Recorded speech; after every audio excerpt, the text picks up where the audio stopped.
Di tengah hiruk-pikuk kota Bandung, ada sebuah pabrik garmen bernama Widuri Tekstil. Pabrik ini terkenal dengan produksi pakaian berkualitas tinggi dan selalu mendapat pesanan dalam jumlah besar, baik dari dalam maupun luar negeri. Dalam waktu kurang dari 10 tahun, pabrik ini berkembang pesat, menyaingi perusahaan-perusahaan besar lainnya. Namun di balik kesuksesannya, beredar bisikan tentang sesuatu yang kelam. Desas-desus bahwa pabrik ini menggunakan pesugihan dengan tumbal manusia sebagian dari ritualnya. Tak ada yang tahu pasti bagaimana pabrik ini bisa begitu sukses dalam waktu singkat. Beberapa tahun lalu, pabrik ini hanyalah sebuah usaha kecil yang hampir bangkrut. Pemiliknya Pak Surya. Dulunya hanya seorang pengusaha biasa yang kesulitan membayar gaji karyawan. Namun dalam sekejap, pabriknya berkembang pesat. Gaji karyawan naik dan pesanan tak pernah putus. Bahkan ia kini memiliki rumah mewah serta mobil-mobil mahal. Namun sesuatu yang ganjil selalu terjadi. Setiap beberapa bulan, ada karyawan yang tiba-tiba menghilang tanpa jejak. Anehnya tak ada satupun yang membahas hal itu secara terbuka. Yang ada hanyalah bisik-bisik di sudut ruangan dan tatapan penuh kecemasan dari mereka yang menyadari pola aneh ini. Lembur yang mencekam. Malam itu, Asep, seorang karyawan bagian produksi, sedang lembur bersama beberapa rekannya. Suasana di pabrik terasa lebih dingin dari biasanya, meskipun semua mesin masih bekerja. Aroma khas kain dan bahan kimia memenuhi udara, bercampur dengan sesuatu yang lebih samar, yaitu bau kemenyan. "Sep, lu denger gak?" bisik Darto, temannya yang juga sedang bekerja. "Dengar apa?" Asep menoleh. "Itu dari gudang belakang. Kayak ada yang berbisik." Asep mengerenyit. Gudang belakang jarang digunakan kecuali untuk menyimpan bahan-bahan produksi lama. Namun sejak beberapa bulan terakhir, beberapa karyawan mengatakan mereka sering mendengar suara-suara aneh dari sana. Ada yang bilang suara tangisan. Ada pula yang mengaku mendengar seseorang berbicara dalam bahasa yang tidak mereka mengerti. "Gak usah mikir macam-macam, Dar," kata Asep berusaha meyakinkan diri sendiri. "Mungkin cuma suara angin aja." Namun hatinya tidak bisa tenang. Tak lama kemudian, listrik tiba-tiba berkedip. Mesin-mesin sempat berhenti sebelum menyala kembali. Beberapa karyawan saling pandang dengan wajah tegang. "Sial, kenapa selalu kayak gini kalau udah larut malam?" gumam Riko, salah satu karyawan senior. Asep menelan ludah. Ia menoleh ke arah lorong belakang, tempat gudang penyimpanan berada. Untuk sesaat, ia merasa melihat sesuatu. Sesosok bayangan berdiri di ujung lorong. Bayangan itu terlalu tinggi untuk ukuran manusia biasa, dan bentuknya tampak kabur, seperti asap yang menggantung di udara. Ia mengedipkan mata, dan bayangan itu lenyap. "Asep!" Suara keras Pak Surya mengagetkannya. "Ngapain bengong di situ? Kerjain bagianmu." Asep buru-buru mengangguk. Namun perasaan tak enak itu masih menggelayut dalam pikirannya. Dini hari, setelah pekerjaannya selesai, Asep memberanikan diri menuju gudang belakang. Entah mengapa, rasa penasaran lebih besar daripada ketakutannya. Ia melangkah perlahan melewati lorong gelap, hanya diterangi lampu redup yang berkedip-kedip. Saat ia mendorong pintu gudang, suara berderit membuat bulu kuduknya berdiri. Udara di dalam terasa lebih dingin. Bau anyir menyeruak, bercampur dengan aroma kemenyan yang semakin kuat. Di tengah ruangan, ia melihat sesuatu yang membuat jantungnya hampir berhenti. Sebuah tumpukan plastik hitam tersusun rapi di sudut gudang. Beberapa di antaranya tampak masih baru, dengan bercak merah kecoklatan di permukaannya. Asep mendekat, tangannya gemetar. Ia menelan ludah, lalu dengan hati-hati menarik salah satu plastik itu. Saat plastik itu terbuka sedikit, sebuah tangan manusia menyembul keluar. Asep hampir menjerit, namun sebelum suara keluar dari tenggorokannya, sesuatu terdengar dari belakangnya. Kamu tidak seharusnya melihat ini. Suara itu dingin dan dalam. Asep menoleh, napasnya tercekat. Dan Pak Surya berdiri di sana, menatapnya dengan ekspresi kosong. Lalu semuanya menjadi gelap. Asep terbangun dengan kepala pening. Ruangan tempatnya berada terasa pengap dan gelap. Hanya ada sedikit cahaya dari celah pintu di depannya. Ia mencoba menggerakkan tubuhnya, tapi kedua tangannya terasa berat. Saat ia menunduk, ia tersentak. Tangannya diikat dengan tali plastik kuat. Astaga, gue di mana ini? Gumamnya, berusaha mengingat apa yang terjadi. Lalu semuanya kembali ke ingatannya. Gudang belakang, plastik hitam, tangan manusia yang menyembul keluar, dan Pak Surya. Jantung Asep berdetak kencang. Ia berusaha melepaskan ikatan di tangannya, menggeliat di lantai dingin. Di luar ruangan, ia bisa mendengar suara langkah kaki mendekat. Suara sepatu beradu dengan lantai beton, berjalan perlahan tapi mantap. Asep menahan nafas. Pintu terbuka sedikit, lalu seseorang masuk. Asep. Suara pelan terdengar. Mata Asep membelalak. Darto, pikirnya. Darto muncul dari balik pintu. Wajahnya terlihat cemas. Ia buru-buru menghampiri Asep dan mengeluarkan pisau kecil dari sakunya untuk memotong ikatan di tangan temannya. Lu kenapa bisa ada di sini? Bisi Asep, masih gemetar. Gue lihat lu ditarik sama 2 orang satpam ke ruangan ini, jawab Darto. Gue curiga, jadi gue ngikutin. Mereka udah pergi, makanya gue masuk buat nolongin lu. Asep akhirnya terbebas dari ikatan. Ia mengusap pergelangan tangannya memerah. Kita harus keluar dari sini, Dar. Gue lihat sesuatu yang gak seharusnya gue lihat. Darto pun mengangguk. Ayo, tapi pelan-pelan. Mereka berdua mengendap-endap keluar dari ruangan itu. Lorong di luar sepi. Tak ada suara selain dengungan mesin-mesin jahit di kejauhan. Namun saat mereka hampir sampai di ujung lorong, suara lain terdengar. Asep, Darto. Keduanya terhenti. Itu suara yang familiar. Suara seorang perempuan yang mereka kenal. Asep menoleh ke Darto yang tampak sama pucatnya. Itu Ita, bisik Darto. Matanya membelalak. Ita adalah salah satu karyawan di bagian pemotongan kain. Ia adalah orang yang ceria dan ramah. Namun ia telah hilang 2 bulan yang lalu. Tidak ada yang tahu kemana ia pergi. Dan kini, suaranya terdengar dari dalam salah satu ruangan di lorongan itu. Asep dan Darto saling pandang. Apa kita harus buka pintunya? Tanya Asep dengan suara gemetar. Darto menelan ludah.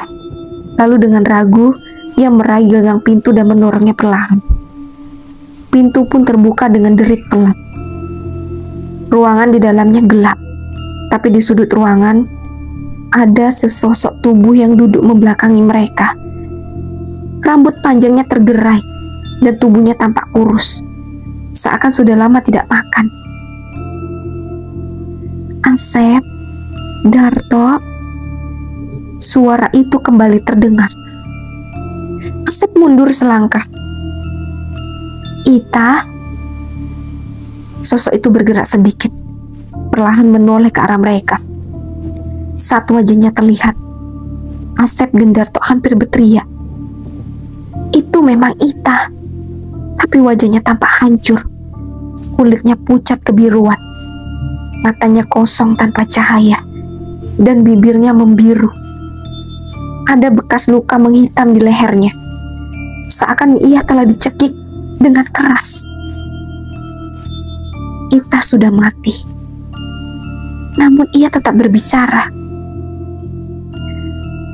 Tolong, mereka akan membunuh kalian seperti mereka membunuhku. Lalu dalam sekejap, tubuhnya melesat ke arah mereka dengan cepat. Asep dan Darto menjerit. Mereka berdua berlari sekuat tenaga, napas tersengal. Darto hampir jatuh tersandung, tapi Asep menariknya agar tetap berlari. Mereka kembali ke area produksi utama, di mana masih ada beberapa karyawan yang bekerja lembur.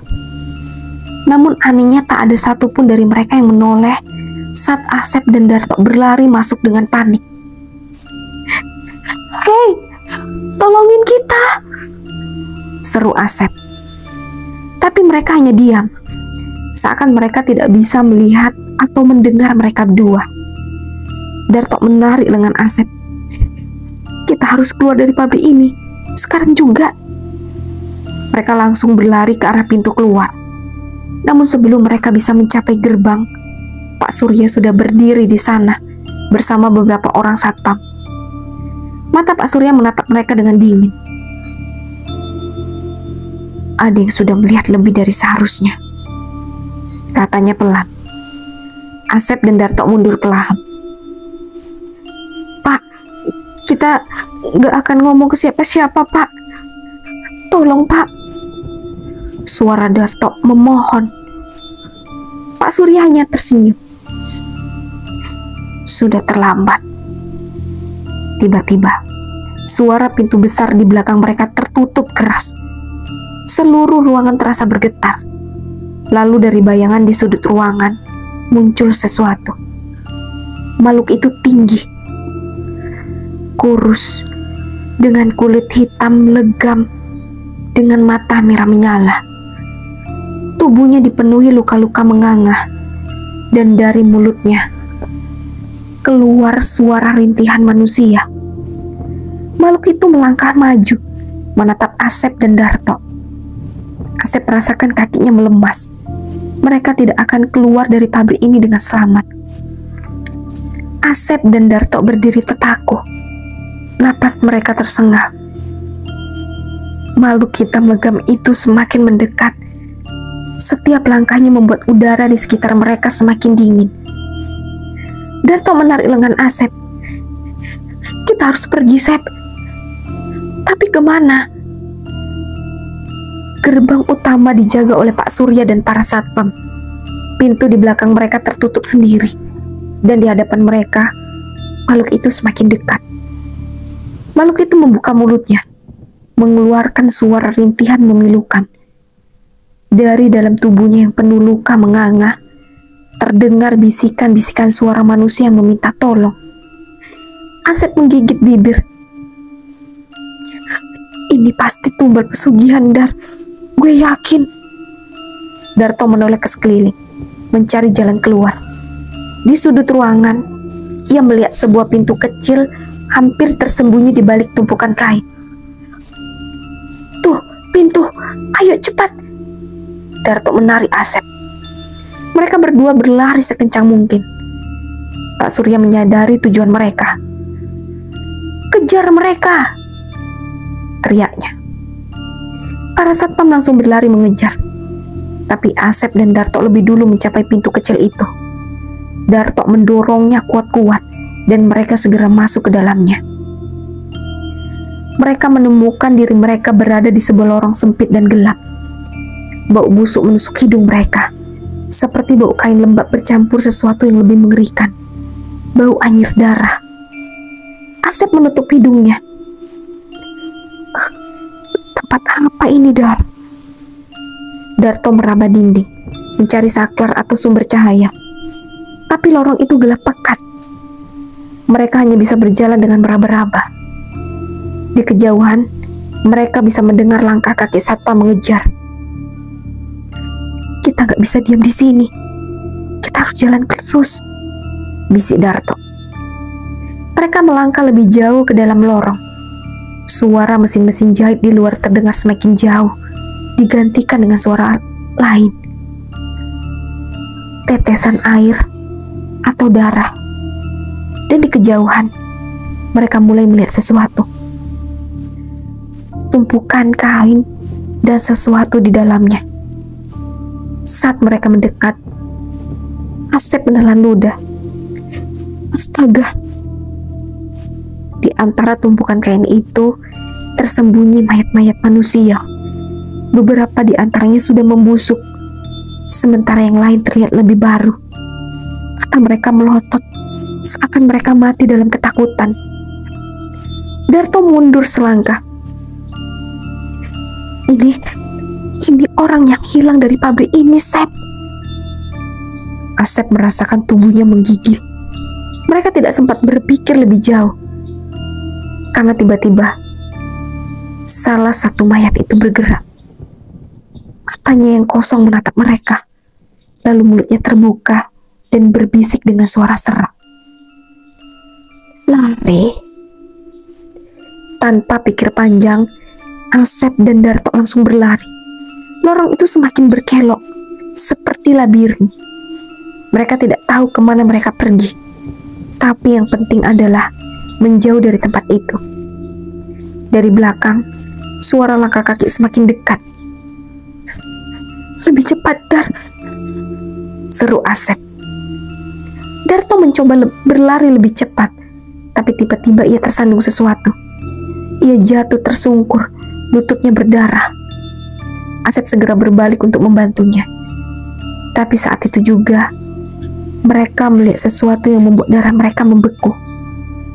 Dari ujung lorong, makhluk hitam itu muncul kembali. Makhluk itu bergerak dengan cara yang aneh. Tubuhnya bergetar seperti tidak stabil. Suara rintihan semakin keras. Darto meraih tangan Asep dengan panik. Sep, gue gak bisa gerak. Asep mencoba menarik Darto berdiri, tapi lututnya lemas. Makhluk itu semakin dekat. Lalu tiba-tiba, sebuah tangan keluar dari kegelapan dan menarik mereka berdua. Mereka tidak sempat melihat siapa yang menarik mereka, karena sekejap kemudian mereka sudah berada di dalam ruangan lain yang lebih luas. Asep dan Darto tersungkur di lantai. Cahaya remang-remang dari lampu gantung tua menerangi ruangan itu. Saat mereka menoleh, mereka melihat seorang wanita tua berdiri di hadapan mereka. Rambutnya beruban, wajahnya penuh keriput, tapi matanya masih tajam. Siapa kalian? Tanya Asep, masih terengah-engah. Wanita itu tidak menjawab. Dia hanya memandang mereka lama, sebelum akhirnya berkata, kalian tidak seharusnya tahu tentang ini. Darto menelan ludah. Apa maksudnya, Bu? Wanita itu menarik nafas panjang. Pabrik ini tidak sesederhana yang kalian kira. Asep dan Darto saling pandang. Apa ini benar pesugihan? Tanya Asep. Wanita itu mengangguk pelan. Ya, tapi bukan hanya pesugihan biasa. Ia melangkah ke sudut ruangan dan mengangkat selembar kain.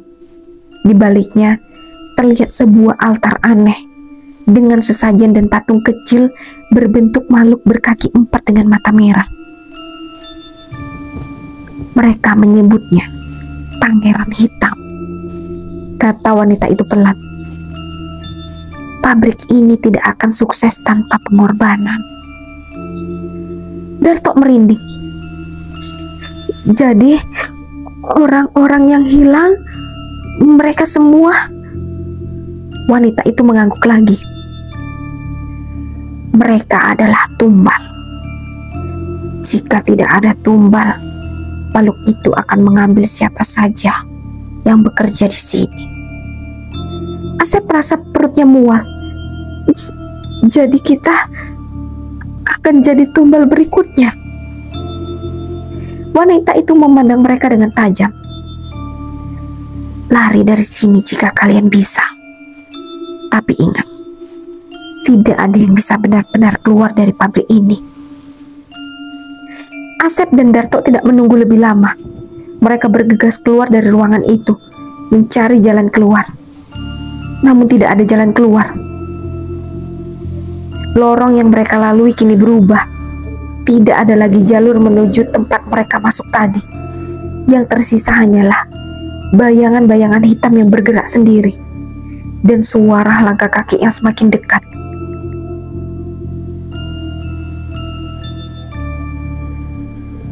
Asep dan Darto terus berlari. Napas mereka tersengal-sengal. Lorong yang mereka masuki terasa semakin panjang dan mencekam. Setiap kali mereka berbelok, merasa seperti kembali ke tempat yang sama. Darto mengusap wajahnya yang penuh keringat. Sep, ini kayaknya kita muter-muter di tempat yang sama. Asep menoleh ke belakang, memastikan tidak ada yang mengikuti mereka. Tapi yang ia lihat justru bayangan hitam bergerak di dinding, seolah-olah ada sesuatu yang mengawasi mereka. Kita harus tetap jalan, Dar, kata Asep, menahan rasa takutnya. Mereka kembali berlari, hingga akhirnya menemukan sebuah pintu lain. Tanpa pikir panjang, Asep menarik gagangnya dan pintu itu terbuka. Mereka berdua masuk ke dalam dan segera menutup pintu di belakang mereka. Ruangan ini lebih luas dari yang mereka perkirakan. Tidak ada mesin jahit atau tumpukan kain seperti di bagian pabrik lainnya. Sebaliknya, ruangan ini penuh dengan meja panjang, dan di setiap meja ada manekin tanpa kepala yang berjejer rapi. Darto menelan ludah. Ini tempat apa lagi, Sep? Asep melangkah maju, mencoba melihat lebih jelas. Ada sesuatu yang aneh dengan manekin-manekin itu. Kulitnya tidak seperti plastik. Asep mendekat dan menyentuh salah satunya. Seketika, ia menarik tangannya kembali dengan ekspresi ngeri. Kulit manekin itu terasa seperti kulit manusia. Darto yang melihat reaksi Asep langsung mundur. Sep, jangan bilang ini. Sebelum ia bisa menyelesaikan kalimatnya, salah satu manekin bergerak. Tubuhnya yang kaku perlahan bangkit dari meja, meskipun kepalanya tidak ada. Tangan-tangannya mulai meraba-raba seolah mencari sesuatu. Asep membeku. Darto menggenggam lengannya. Kita keluar dari sini sekarang juga, bisik Darto dengan panik. Namun sebelum mereka sempat berbalik, pintu yang tadi mereka masuki tertutup sendiri dengan suara keras. Dan manekin lainnya satu persatu mulai bangkit. Asep dan Darto mundur di tengah ruangan, dikepung oleh manekin-manekin yang kini bergerak. Mereka bergerak kaku, tapi cepat. Beberapa dari mereka mengulurkan tangan, seolah ingin meraih sesuatu atau seseorang. Asep menggapai tangan Darto. Gue gak mau mati di sini, Dar. Darto menoleh ke sekeliling, mencari jalan keluar. Ia melihat sesuatu di ujung ruangan. Sebuah pintu kecil di lantai, seperti pintu menuju ruang bawah tanah. Itu dia, Sep, serunya. Mereka berdua berlari sekecepat mungkin, menghindari tangan-tangan yang mencoba menarik mereka. Darto lebih dulu mencapai pintu itu dan segera menarik pegangannya. Terkunci. Sial, kuncinya mana? Asep mencoba menendang pintunya, tapi sia-sia. Manekin-manekin itu semakin mendekat. Beberapa dari mereka kini bergerak lebih agresif. Bahkan ada yang mulai berjalan dengan cepat. Asep melihat ke meja terdekat dan meraih gunting besar yang tergeletak di atasnya. Dengan sekuat tenaga, ia menusuknya ke salah satu manekin. Manekin itu berhenti bergerak sesaat, tapi kemudian dari dalam tubuhnya mengalir cairan hitam pekat yang baunya busuk. Manekin itu bergerak lagi, kali ini lebih cepat. Asep dan Darto panik. Darto menendang meja hingga sebuah kunci kecil terjatuh dari atasnya. "Asep, kuncinya, Sep!" Asep menangkapnya, dan dengan tangan gemetar, ia mencoba masukkannya ke dalam lubang kecil. Klik, pintu itu terbuka. Tanpa pikir panjang, mereka langsung melompat masuk ke dalamnya. Mereka jatuh ke dalam ruangan bawah tanah yang gelap dan lembab. Bau busuk semakin kuat. Asep meraba-raba, mencari sesuatu yang dijadikan penerangan. Dia menemukan sebuah korek api yang entah milik siapa dan segera menyalakannya. Begitu cahaya kecil itu menyala, mereka menyesal melihat apa yang ada di sekitar mereka. Tumpukan mayat. Beberapa di antaranya sudah menjadi tulang belulang, tetapi ada juga yang masih baru. Darto menutup mulutnya, berusaha menahan muntah. Asep mundur, suaranya bergetar. Ini orang-orang yang hilang, Dar. Tiba-tiba, di sudut ruangan, terdengar suara gerakan. Mereka menoleh ketakutan. Dari tumpukan mayat, muncul sosok seseorang. Wajahnya penuh luka, matanya kosong, bajunya masih seperti seragam pekerja pabrik. Ia membuka mulutnya, suaranya serak dan nyaris tak terdengar. "Tolong, bantu aku." Darto dan Asep terpaku. Sosok itu mulai merangkak ke arah mereka, tangannya menggapai dengan lemah. Asep mundur selangkah, tapi Darto justru mendekatinya. "Siapa kamu?" tanya Darto dengan suara bergetar. Orang itu menangis. Aku salah satu dari mereka. Orang yang mereka tumbalkan." Asep menahan napas. "Apa kita bisa keluar dari sini?" tanya Darto. Orang itu menatap mereka lama, sebelum akhirnya berkata dengan suara lirih, "Tidak ada yang bisa keluar dari sini, kecuali kalian menggantikan tempatku." Asep dan Darto membeku. Di belakang mereka, suara langkah kaki mulai terdengar lagi. Mereka tidak sendirian.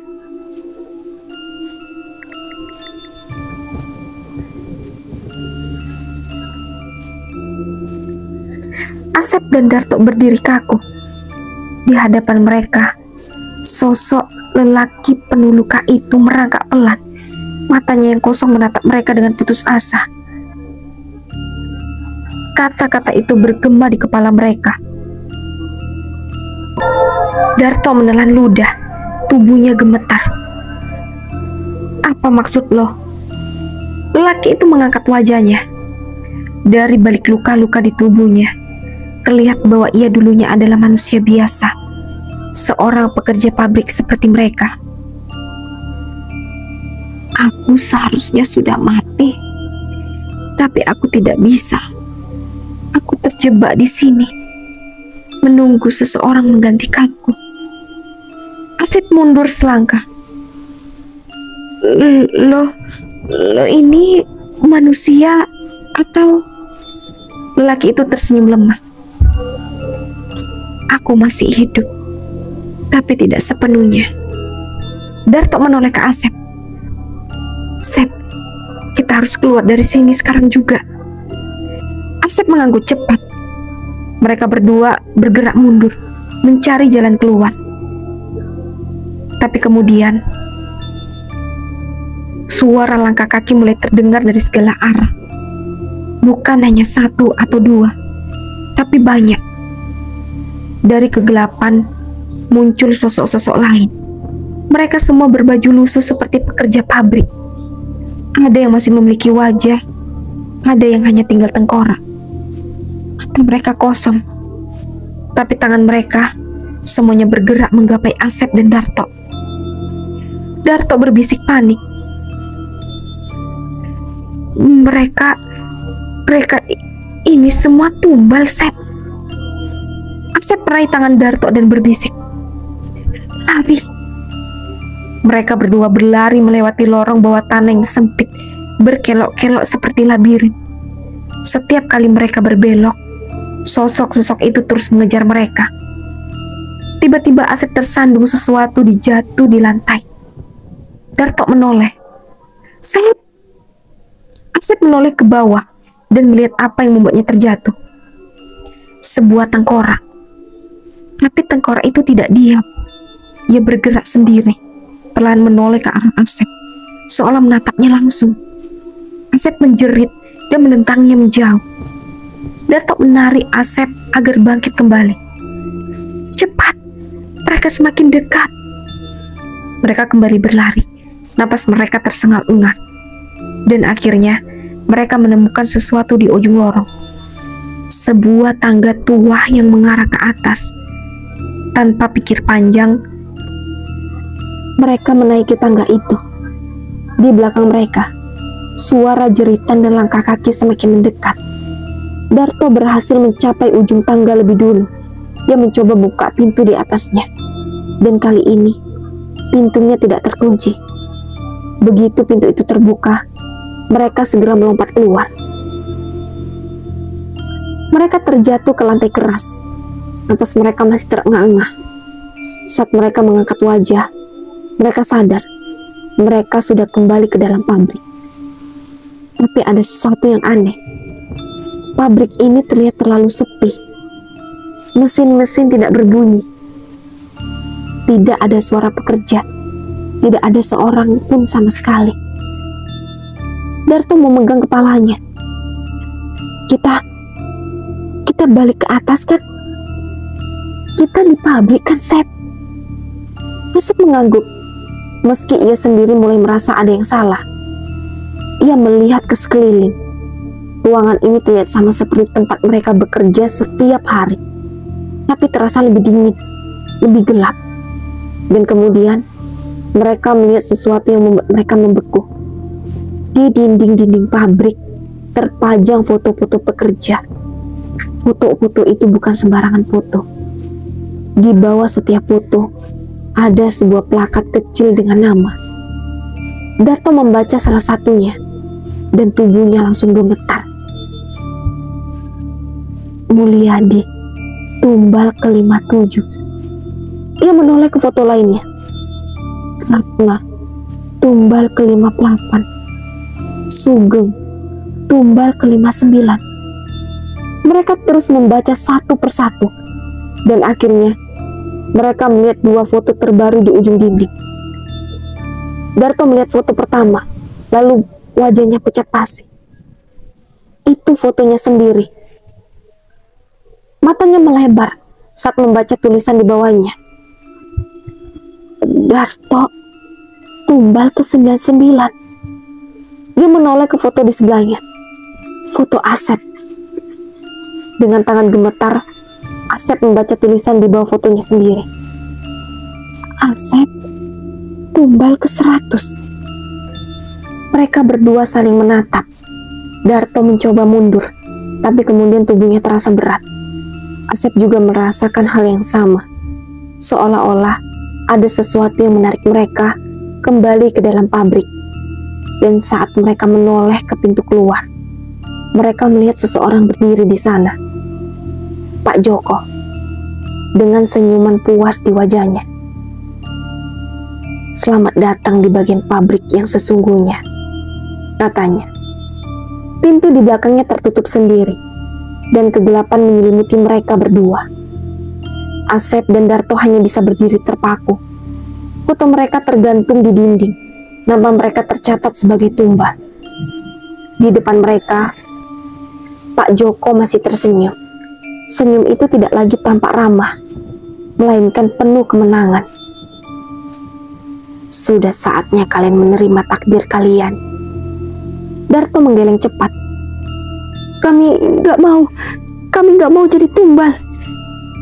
Asep mencoba lari ke arah lain, tapi seketika kakinya terasa berat, seolah ada tangan tak terlihat yang menariknya ke bawah. Darto pun mengalami hal yang sama. Mereka tidak bisa bergerak. Dari dalam bayangan terdengar suara bisikan, suara yang dalam dan bergema memenuhi ruangan.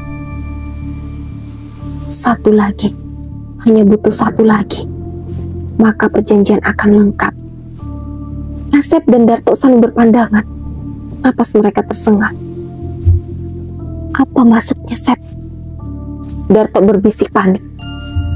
Asep mencoba memahami kata-kata itu. Hanya butuh satu lagi. Kemudian ia sadar, mereka adalah tumbal ke-99 dan ke-100. Tapi kalau pesugihan ini bekerja dengan sistem tertentu, maka mungkin angka 100 bukan angka terakhir. Satu lagi, mereka butuh tumbal ke-101. Pak Joko melangkah maju, matanya menyipit, seolah membaca pikiran mereka. Kalian pintar, katanya. Ya, angka 100 ini bukan akhir. Aku hanya butuh satu lagi. Darto menggigit bibirnya. Kalau lu cuma butuh satu, kenapa harus 2 orang sekaligus? Kenapa harus gue sama Asep? Pak Joko tersenyum tipis. Karena aku ingin memberi kalian kesempatan. Asep menelan ludah. Kesempatan apa? Pak Joko menerogoh sakunya, mengeluarkan sebuah pisau kecil berwarna hitam legam. Ia meletakkannya di lantai di antara mereka. Salah satu dari kalian bisa pergi, asal yang satunya menggantikan posisi tumbal, katanya. Hening, Darto menatap pisau itu, lalu melirik Asep. Asep menatap balik.